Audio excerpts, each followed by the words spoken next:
మహాగణాధిపతయే నమః. ఓం గురుభ్యో నమః. ఓం శ్రీమాత్రే నమః. పరమేశ్వర స్వరూపమైనటువంటి జ్యోతిష, వాస్తు మరియు ఇతర అనేకమైనటువంటి శాస్త్రములను మనకు అందించినటువంటి మహర్షులకి నమస్కారం. హయగ్రీవ హయగ్రీవ హయగ్రీవేతి యోవధేత్ తస్య నిస్సరతే వాణి జహ్నుకన్యా ప్రవాహవత్. అరుణాం కరుణాతరంగితాక్షీం ధృతపాశాంకుశపుష్పబాణచాపాం అనిమాదిభిరావృతాం మయూకైః అహమిత్యేవ విభావయే భవానీం. శ్రీమాత్రే నమః. ప్రేక్షకులకి ఆ లలితాంబిక అమ్మవారి యొక్క అనుగ్రహం పరిపూర్ణంగా కలగాలని మనస్ఫూర్తిగా కోరుకుంటూ మనం ఈరోజు చెప్పుకోబోయేటువంటి టాపిక్ ఏమిటి అంటే అస్తంగత్వ దోషము అని ఉంటుంది. అది జన్మజాతకంలోనే ఉంటుంది. కాస్త గోచారంలో కనుక ఏదైనా గ్రహం అస్తంగత్వ దోషంలోకి వెళ్ళినప్పుడు ఆ సమయంలో ఏ ఏ లగ్నాల వారు, రాశి కాదంటే ఒకవేళ లగ్నం తెలియకపోతే అప్పుడు రాశి చూసుకోండి, కానీ ఏ లగ్నాల వారు ఏ అంశాలలో జాగ్రత్తగా ఉండాలి. అయితే ఇప్పుడు మనకి ఏ గ్రహం అస్తంగత్వంలో ఉంది, కంబస్ట్ అంటారు దాన్ని ఇంగ్లీష్లో, అంటే శని భగవానుడు అస్తంగత్వంలో ఉన్నాడు. కర్మకారకుడైనటువంటి శని భగవానుడు కనుక అస్తంగత్వ దోషంలో ఉన్నప్పుడు మరి ఏ ఏ లగ్నాల వారికి ఏ విషయాల్లో జాగ్రత్త వహించాలి, ఎటువంటి పరిహార మార్గాలు చేసుకోవాలి, అది ఏ తేదీ వరకు ఉంది అని చెప్పి చూసుకున్నట్లయితే 12వ తేదీ మార్చి వరకు ఉందండి. ఇప్పుడు ఆల్రెడీ ప్రారంభమైంది. ఇక్కడ నుంచి 12వ తేదీ మార్చి 2024 వరకు ఉంది. కాబట్టి ఒక్కొక్క లగ్నరీత్యా మనం చెప్పుకుందాం. ధనస్సు లగ్నము, ధనస్సు రాశి. ధనస్సు వారికి కనుక చూసుకున్నట్లయితే ప్రధానంగా మీకు 3వ స్థానంలో ఈ యొక్క శని భగవానుడి యొక్క అస్తంగత్వ దోషం ఉంది. దీనివల్ల మీరు ఏదైనా ఒక బిజినెస్ అగ్రిమెంట్స్ చేసేటప్పుడు ప్రధానంగా జాగ్రత్త వహించాలి. బిజినెస్ అగ్రిమెంట్ విషయంలో ఎవరితోనైనా ఏదైనా మాట్లాడేటప్పుడు, వాట్సాప్ చేసేటప్పుడు, మెయిల్ చేసేటప్పుడు, మధ్యవర్తిత్వంగా ఉండి సంతకం చేసేటప్పుడు అన్నదమ్ములతోని కొంత జాగ్రత్తగా ఉండవలసిన స్థితి ఉంది. ముఖ్యంగా ధనస్సు లగ్నం వారికి గుర్తుపెట్టుకోండి. అలాగే మరి ఇంకా ఏ అంశాల్లోని అని చెప్పి చూసుకున్నట్లయితే అన్నదమ్ముల ఆరోగ్య విషయంలో కొంత జాగ్రత్తగా ఉండాలి. అదేవిధంగా తల్లిగారిని ఈ మార్చి 12వ తేదీ వరకు కూడా ఖర్చులు పెట్టేటువంటి విషయంలో, ఇన్వెస్ట్మెంట్స్ పెట్టేటువంటి విషయంలో కొంత జాగ్రత్త వహించమని చెప్పాలి. మరియు సంతానము ఏదైనా బిజినెస్ లైన్స్లోకి వెళ్ళేటట్టయితే లేదా ఏదైనా ఫంక్షన్స్కి వెళ్ళేటప్పుడు కొంత జాగ్రత్తగా ఉండమని చెప్పండి. మీ యొక్క జీవిత భాగస్వామి బ్యాంకింగ్ ట్రాన్సాక్షన్స్ విషయంలోని మరియు లాంగ్ జర్నీ చేసేటువంటి అంశాల్లోని కొంత జాగ్రత్తగా ఉండాలి. సహజంగా కూడా ధనుసు లగ్నం వారికి ఏంటంటే దశమ స్థానంలో కేతు ఉన్నాడు కాబట్టి కొంత ఉద్యోగ సంబంధించిన విషయంలో ఒత్తిడి, స్ట్రెస్ ఉంటుంది. కాకపోతే 3వ స్థానంలో కూడా ఈ కాంబినేషన్ ఉన్నప్పుడు మరింత ఇంటర్వ్యూస్కి వెళ్ళినప్పుడు ఇంకొంచెం జాగ్రత్తగా ఉండాలి. ఏదైనా ఇంటర్వ్యూస్కి వెళ్ళి అన్ప్రిపేర్డ్గా వెళ్ళిపోతూ ఉంటాం, ఒక్కోసారి ప్రిపేర్ అవ్వకుండా వెళ్ళి అక్కడికి వెళ్ళాక ఏం అర్థం కాదు.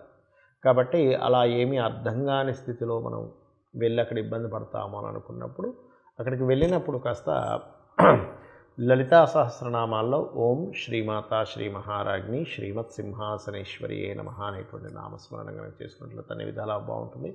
దీంతోపాటు కర్పూర వీటి కామోద సమాకర్ష దిగంతరాయ నమః చేసుకోండి.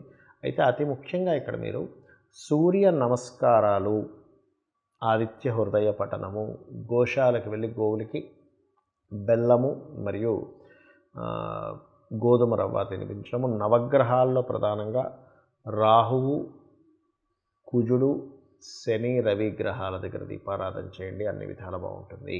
ఇక్కడ చాలామందికి జాతకం ఉండదు, మాదే లగ్నమో తెలియదండి, మాదే రాశి తెలీదు, మరి మేము ఎలా చూసుకోవాలి ఈ అస్తంగత్వ దోషంలో, ఎటువంటి జాగ్రత్తలు తీసుకోవాలి అంటే యూనివర్సల్గా ఇప్పుడు మీకు జాతకం లేదనుకోండి, అప్పుడు సహజ 11వ స్థానంలో ఉన్నటువంటి దీన్ని తీసుకోవాలి. అంటే ఏమిటి, మీ వృత్తి వ్యాపార సంబంధించిన విషయాల్లో జాగ్రత్త తీసుకుంటూ మీకు దగ్గరలో గోశాల ఏదైనా ఉన్నట్లయితే గోవు దగ్గరికి వెళ్ళి, అందులో ముఖ్యంగా దేశీవాలి గోవు దగ్గరికి వెళ్ళి గోధుమ రవ్వ తినిపించండి.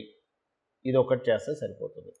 అదేవిధంగా ఆదిత్య హృదయ పఠనం చేయడము, సూర్య నమస్కారం చేసుకోవడం. నాకు మొత్తం ఆదిత్య హృదయం చదవడం రాదండి, చక్కగా ఉదయం నిద్రలేచిన వెంటనే సూర్యుడు ఉదయిస్తూ ఉంటాడు, మనస్ఫూర్తిగా నమస్కరించుకుంటే కూడా ఈ శని భగవానుడు అస్తంగత్వ దోషం అనేటువంటిది పరిపూర్ణంగా పోతుంది. అదేవిధంగా శనివారాల పొరపాటును కూడా ఇంపార్టెంట్ డెసిషన్స్ కానీ, ఇంపార్టెంట్ చేయడం కానీ, ముహూర్తాలు పెట్టుకోవడం కానీ చేయకండి. ఏదైనా గ్రహం కనుక అస్తంగత్వంలో ఉన్నప్పుడు ఆ రోజులు అంటే శనివారాలు శని హోరలు ఉంటాయి. మీకు ప్లానటరీ టైమ్స్ అని ఒక యాప్ ఉంటుంది.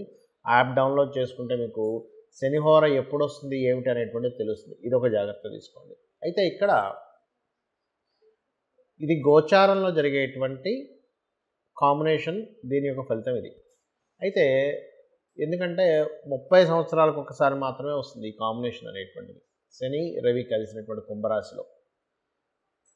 అయితే మరి ఇది ఇలా ఉండగా పర్టికులర్గా మరి దీనికి మనం ఎంతవరకు జాగ్రత్తలు తీసుకోవాలి, ఇంకేదైనా ఉంటుందా అంటే ఒకటే గుర్తుపెట్టుకోండి, మీ జన్మజాతకంలో కనుక బలమైనటువంటి ధనయోగ దశలు నడుస్తున్నా, చక్కటి గృహయోగ దశలు నడుస్తున్నా, మంచి వ్యాపార యోగ దశలు నడుస్తున్నా, నీచభంగ రాజయోగం, విపరీత రాజయోగానికి సంబంధించిన దశలు నడుస్తున్నా, మీరేం కంగారు పడాల్సిన పని లేదు. ఎందుకంటే మన జన్మజాతకం చాలా ముఖ్యమైనటువంటి అంశం. మనం జన్మించినప్పుడు ఉన్నటువంటి సమయాన్ని, తేదీని, నెలని, సంవత్సరాన్ని, ప్రాంతాన్ని తీసుకొని మనం జన్మించినప్పుడు ఉన్నటువంటి గ్రహస్థితి ఎలా ఉంది అనేటువంటిది తీసుకుంటాం.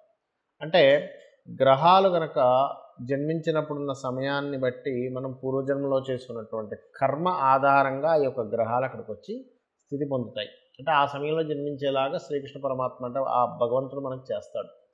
ఆ రకంగా ఒక మంచి కాంబినేషన్లో పుట్టామనుకోండి, గోచారంలో ఎన్ని మార్పులు వచ్చినా లేకపోతే ఎన్ని ఇదవుతున్నా పెద్ద ఎఫెక్ట్ అనేటువంటిది ఏదో కించిత్ ఎఫెక్ట్ మాత్రమే ఉంటుంది.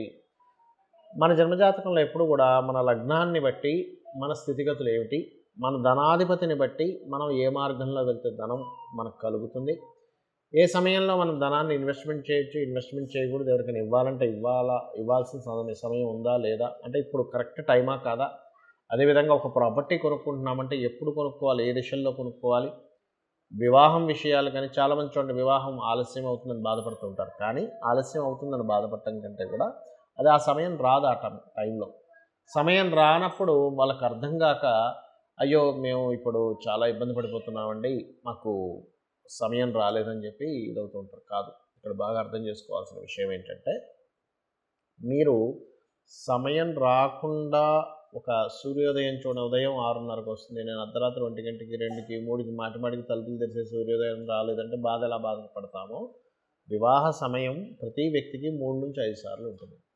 ఆ సమయంలో అవుతుంది, చేయకూడని సమయాలు ఉంటాయి, అది మీ పర్సనల్ చార్ట్లో ఉంటుంది. అలాగే వివాహమే కాకుండా విదేశాలకు వెళ్ళేటువంటి యోగం కావచ్చు, వ్యాపారాల్లో రాణించేటువంటి సమయం కావచ్చు, ఏ వ్యాపారం యోగిస్తుంది అనేటువంటి విషయాలు కావచ్చు, లైఫ్లో టర్నింగ్ పాయింట్స్ కావచ్చు, ఏ నెలల్లో ఎటువంటి జాగ్రత్తలు తీసుకోవాలనేటువంటి విషయాలు కావచ్చు, అన్నీ కూడా మీ యొక్క జన్మజాతకంలో ఉంటుంది, గుర్తుపెట్టుకోండి. ఇక ఇవన్నీ ఒక ఎత్తు అయితే, ఇక్కడ మనకి జాతకం లేదు, ఏమీ లేదు, కానీ జాతకం భయంకరంగా ఉందని తెలిసింది పోని, ఒకటే గుర్తుపెట్టుకోండి, అమ్మవారి యొక్క ఆరాధన కనుక మీరు చేయగలిగితే ఎటువంటి దోషములు ఉన్నా మీ జన్మజాతకంలో ఖచ్చితంగా అవన్నీ కూడా పక్కకు పోయి అమ్మవారు రక్షిస్తుంది, గుర్తుపెట్టుకోండి. ఇవన్నీ ఏం పెట్టుకోకండి మైండ్లో.